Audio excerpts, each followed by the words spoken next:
I'm often asked when is the appropriate time to introduce a baby to what we refer to as table food, that is not breast milk or bottled milk.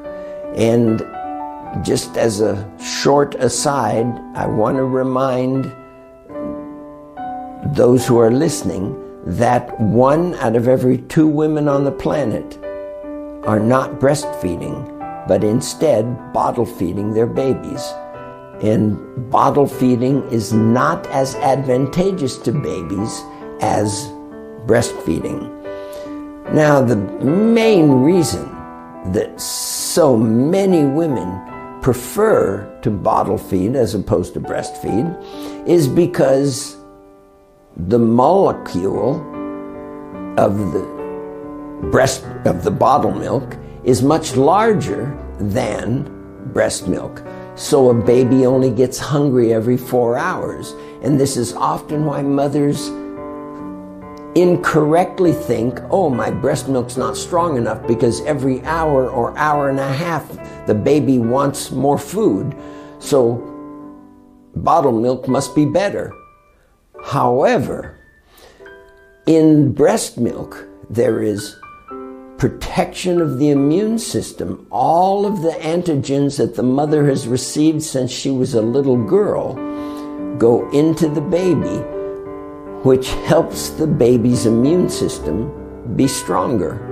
None of that exists in bottled milk. So when we move to roughly around 6 months of age, when the baby starts teething, teething is when the baby's teeth start erupting, then around 6 months, we can introduce them to water, we can introduce them to table food, and supplement that with continuing to breastfeed, not just for the nutrients that are in breast milk, but to help the healthy attachment between the baby and at least one significant adult in the baby's life. So, to answer the question about whether or not it's safe to introduce water or table foods at a certain time, the answer is never before 6 months. And if a child is born with a specific genetic or congenital anomaly that delays the eruption of their teeth, then that means even wait longer.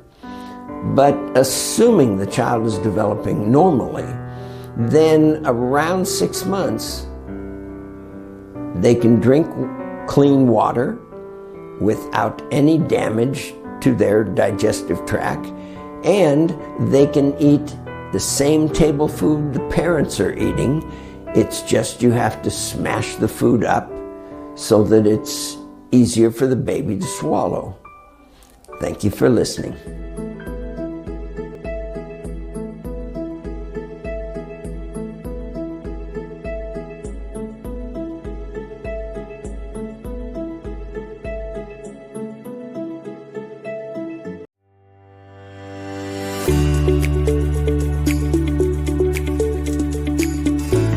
Sometimes parents ask, is an obedient child the perfect child?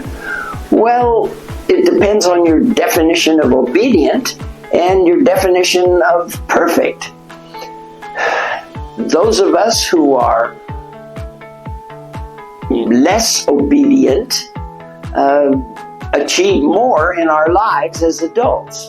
So it's not really a focus of obedience or non-obedience as the determiner of whether or not a child is a good child.